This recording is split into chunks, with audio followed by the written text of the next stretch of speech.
అదే RTV app వార్తల్ని క్షణాల్లో చదివే అవకాశం ఉంటుంది. ఒక న్యూస్ పేపర్, ఒక టెలివిజన్ ఛానల్ మీ చేతుల్లో ఎప్పుడు ఉంటాయి. లగచర్ల ఘటనపై స్పందించినటువంటి జాతీయ ఎస్టీ కమిషన్ మెంబర్ ఇక్కడికి వచ్చారు. సరే, ఇక్కడికి వచ్చారు, క్షేత్రస్థాయిలో రైతులతో కూడా మాట్లాడారు. ఏం చెప్తున్నారు?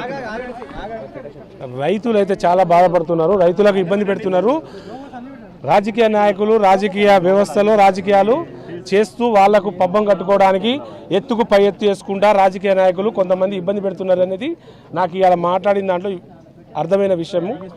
రైతులకు నేరుగా భూములు కావాలి, డెవలప్మెంట్ కావాలనుకున్నాడు రైతుల దగ్గర కూర్చొని మాట్లాడుకో. ఇక్కడ ఉన్న స్థానిక ఎమ్మెల్యే ఉండొచ్చు, ఇక్కడ ఉన్న కలెక్టర్ ఉండొచ్చు, ఇక్కడ ఉన్న డిపార్ట్మెంట్ అన్ని డిపార్ట్మెంట్లు వచ్చి కూర్చొని మేము ముందే వస్తున్నామని నోటీసుల ద్వారా కూర్చొని మాట్లాడుకొని వాళ్ళకి కావాల్సిన ఇక్కడ ఉన్న భూములకు సపోజ్ ఉదాహరణకు ఈడ కనుక ఏదైనా డెవలప్మెంట్ అయింది అనుకోండి, డెవలప్మెంట్ పక్క వాళ్ళకి భూములు రేటు పెరుగుతాయి, కానీ వీళ్ళది మొత్తం కోల్పోతారు కదా.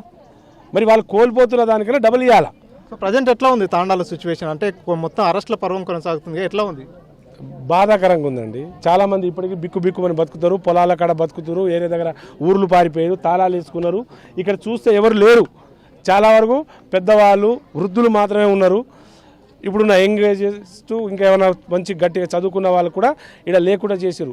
ఏమైనా వస్తే అరెస్ట్ చేస్తారని భయపడుతున్నారు. వాళ్ళ ముందు భయం కలుగుతుంది. కాబట్టి డిపార్ట్మెంట్ వాళ్ళు దూరం ఉంటే మంచిది. పోలీస్ వాళ్ళు తండాలు గ్రామాలు రాకపోతే వాళ్ళకు కొంచెం మైండ్ ఫ్రీ అయ్యే వరకు మీరు దూరం ఉండని. ఆ తర్వాత మీరు ఏమైనా మాట్లాడాలంటే మాట్లాడండి, కానీ ఇప్పుడైతే దూరం ఉండమంటున్నాను. మీరు తర్వాత ఇప్పుడు వచ్చారు, వారితో మాట్లాడారు క్షేత్రస్థాయిలో. ఇప్పుడు ఎటువంటి యాక్షన్ తీసుకోబోతున్నారు? అంటే కొంతమంది అనవసరంగా కూడా ఈ దాడిలో లేకున్నా కూడా అక్రమ అరెస్టు చేశారని స్థానికులు చెప్తున్నారు. నేను ఖచ్చితంగా వాళ్ళేందు వీడియోలు చూసి ఫోటోలు చూసి, అంటే ఇక్కడ నేను నిలబడ్డప్పుడు నా చుట్టూ 1000 మంది ఉన్నారు. 1000 మంది అందరూ వీడియోలో కనిపిస్తే అందరినీ పట్టుకోపోతారు ఏంది? అది తప్పు కదా. అయినా దాడి జరిగిన ఘటన వేరు ఉంది, విధానం వేరుంది. అసలు కలెక్టర్ అనేటోళ్ళు వాళ్ళకి తెలియదంటున్నారు. గతంలో ఉన్న ఇంకో 2 అధికారుల పేరు కూడా చెప్తున్నారు. ఆ అధికారుల పేర్లు గతంలో 4-5 సార్లు మేము రిక్వెస్ట్ చేసినాం. 8 నెలల నుండి పాదయాత్ర చేసినాం. చాలామంది రికమెండేషన్ ఇచ్చినాం. ఎంఆర్ఓకి ఉండొచ్చు, ఇక్కడ ఇంకో డెవలప్మెంట్ ఆఫీసర్ వెంకటరెడ్డి గారంట అతను ఉండొచ్చు, ఇంకెవరైనా ఉండొచ్చు. వాళ్ళకు పదే చెప్పినా వినట్లేదంట. వినకుండా వాళ్ళు దూర్సుగా ప్రవర్తించి దౌర్జన్యాలు చేస్తున్నారు అనే ఉద్దేశంతో తిట్టే క్రమంలో వెనకాల కొంతమంది వేరే వ్యక్తులు కూడా ఉన్నారని అలాంటి అర్థమవుతుంది. అది సిచ్యువేషన్ అయితే అర్థమవుతుంది. కాబట్టి వాళ్ళు చేయడం వల్ల వీళ్ళని ముందు తోసేసి వీళ్ళని ఇరికిచ్చిరు, అమాయక బిడ్డలను ఇరిపించారు. ఇమీడియట్లీ ఉన్న గిరిజన బిడ్డలందరినీ రిలీజ్ చేయాలి, ఇక నుండి అరెస్టులు చేయకూడదు. ఇక్కడ ఉన్నటువంటి స్థానికులకు కావచ్చు, గిరిజనులకు ఎలాంటి భరోసా ఇచ్చారు? ఖచ్చితంగానండి వాళ్ళ తరపున నేనున్నా. నా కమిషనే ఉన్నది వాళ్ళ కోసం, గిరిజన బిడ్డల కోసమే. వాళ్ళకి ఏమైనా జరగరాని జరిగి ఏమైనా ఇబ్బంది పెడితే వీళ్ళందరినీ నేను ఆడ కూర్చోబెడతా, అందరినీ సస్పెండ్ చేయిస్తా, కఠిన చర్యలు తీసుకుంటా. అలాంటిది ఏం జరగదండి. ఆపడానికి ఖచ్చితంగా వాళ్ళకు భరోసా ఇవ్వాలి, వీళ్ళని దూరం పెట్టాలి. సో మొత్తానికి ఇక్కడికి వచ్చినటువంటి ఎస్టీ కమిషన్ సభ్యుడు అయినటువంటి హుస్సేన్ అయితే చాలా క్లియర్గా చెప్తున్నారు. ఎవరైతే ఇక్కడ ఉన్నటువంటి బాధితులకు అండగా వచ్చామో వారి సమస్యలన్నీ కూడా విన్నాం, వారికి రాబోయే రోజుల్లో ఎలాంటి సమస్యలు తలెత్తకుండా ఉండేలా చర్యలు తీసుకుంటామంటూ హుస్సేన్ తెలియజేస్తున్నారు. పర్సన్ నరసింహరెడ్డితో మణికంఠ, RTV, లగచర్ల నుంచి. రేవంత్ రెడ్డి సార్ అయినప్పుడు తిరుపతి రెడ్డి సార్ ఎందుకు రావాలి? తిరుపతి రెడ్డి ఆందోళన వ్యక్తం చేసినటువంటి పరిస్థితి కూడా మనకు మా విలేజ్ వచ్చి ఎవరు లేనప్పుడు మీటింగ్ పెట్టి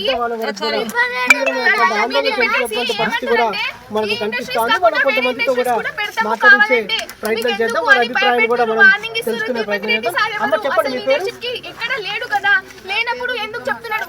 అసలు ఇన్వాల్వ్ ఎందుకు అవుతుండు? తిరుపతి రెడ్డి సార్ ఎందుకు ఇన్వాల్వ్ అవుతుండు? రేవంత్ రెడ్డి సార్ అనాలి కదా. ఒక్కసారి కూడా అసలు ఓటేసినప్పుడు నుంచి ఒక్కసారి రాలేడు రేవంత్ రెడ్డి సార్. మా ప్రజల బాధల్ని పట్టించుకోలేడు.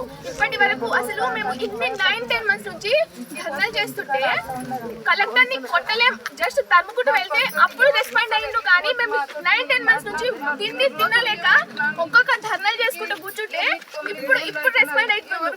కలెక్టర్ దగ్గర మేము 3-4 టైమ్స్ వెళ్ళినాం సార్, 3-4 టైమ్స్ వెళ్ళినాం. అప్పుడు రెస్పాండ్ అవ్వలేదు సార్, కూడా అవ్వలేదు.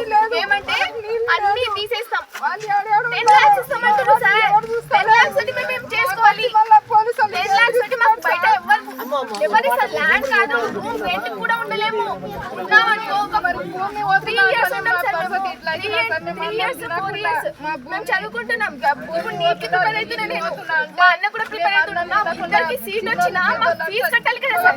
ఉన్నదంతా మేము రెండుకి అక్కడ ఇక్కడ కడతాము. అయితే మేము ఏడుకోవాలి ఇలా మాట్లాడుతుంటే కామెంట్స్ పెడుతున్నారు. ఎవరెవరో చాలా మంది ఏమేమి చెప్తున్నారు అంటే బీఆర్ఎస్ వాళ్ళు పెయిడ్ బ్యాచ్ అంటే ఎవరిచ్చుడు పైసలు మాకు వాళ్ళని చూపించమనండి. మళ్ళీ తిరుపతి రెడ్డి సార్ని ఇన్వాల్వ్ కాకమని చెప్పండి. ఏమని ఉందని రేవంత్ రెడ్డి సార్ మేము చూసుకుంటాం. మళ్ళీ కలెక్టర్ ఒప్పుకున్నాడు, మమ్మల్ని కొట్టలేదని ఒప్పుకున్నా కూడా ఎందుకు ఇన్ని కేసులు పట్టుకొని నైట్ ఎందుకు కావాలి? వాళ్ళు నైట్ వచ్చి అందరి గర్ల్స్ ఆడవాళ్ళని భయపెట్టిర్రు. ఎందుకు భయపెట్టాలి? ముట్టుకొని అని చోటలు ముట్టుకుంటుర్రు, తాగొస్తుర్రు. ఇవన్నీ ఎందుకు చేయాలి? పోలీసులు కదా సార్ వాళ్ళు కూడా. మేము కూడా రెస్పెక్ట్ ఇస్తాం పోలీస్ వాళ్ళని. మళ్ళీ వాళ్ళు ఎందుకు తాగొచ్చి మళ్ళీ మమ్మల్ని ఇంత బాధ పెడుతుర్రు? పెట్టదు కదా, ఎందుకు పెడుతుర్రు? మా బాధలు ఎందుకు అర్థం చేసుకుంటలేదు రేవంత్ రెడ్డి సార్? ఒక్కసారైనా మా విలేజ్ వచ్చి మా బాధల్ని తెలుసుకోమని చెప్పండి. ఆ రేవంత్ రెడ్డి సార్ తిరుపతి రెడ్డి సార్ అయితే ఇన్వాల్వ్ కాకమని చెప్పండి. మేము స్టూడెంట్స్ కదా, మేము చదువుకుంటున్నాం కదా. ఇంత చిన్న పిల్లలు మాట్లాడుకుంటుంటే ఇలా మీడియా ముందు మాట్లాడితే వాళ్ళు పెయిడ్ బ్యాచ్ అంట. పెయిడ్ బ్యాచ్ ఎవరు? పెయిడ్ బ్యాచ్ ఎవరు? మాకు ఎవరు పైసలు ఇస్తారు చూపిస్తారు వాళ్ళు ఏమన్నా? లేదు కదా, మేము చూస్తున్నాం 9-10 months నుంచి మా పేరెంట్స్ ఇంట్లో నైట్ నుంచి ఎంత భయపడుతున్నారు, ఎంత బాధపడుతున్నారు. ఏమైతుంది మా ఇల్లు ఎవరు కూల్ చేస్తారు అని భయపడి తినకుండా ఒక్కరోజు ప్రశాంతంగా పండుకుంటలేరు ఇంట్లో. మేము చూస్తలేమా? మా పేరెంట్స్ వాళ్ళు ఎవరో మాకు తెలీదా? మేము చిన్నప్పటి నుంచి పెరిగి వాళ్ళ దగ్గరనే పుట్టినాం కదా. వాళ్ళ గురించి మాకు అర్థం కాదా?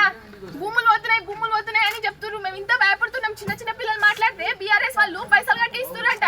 పైసలు కట్టిస్తే మేము మాట్లాడుతున్నామంట మీడియా ముందు. సంపాదించి మా ఫీజు కడుతుర్రు. కనీసం ఆ ఫీజు కోసం అన్న వ్యవసాయం చేసి మమ్మల్ని చదివిద్దామన్నా ఆ భూములు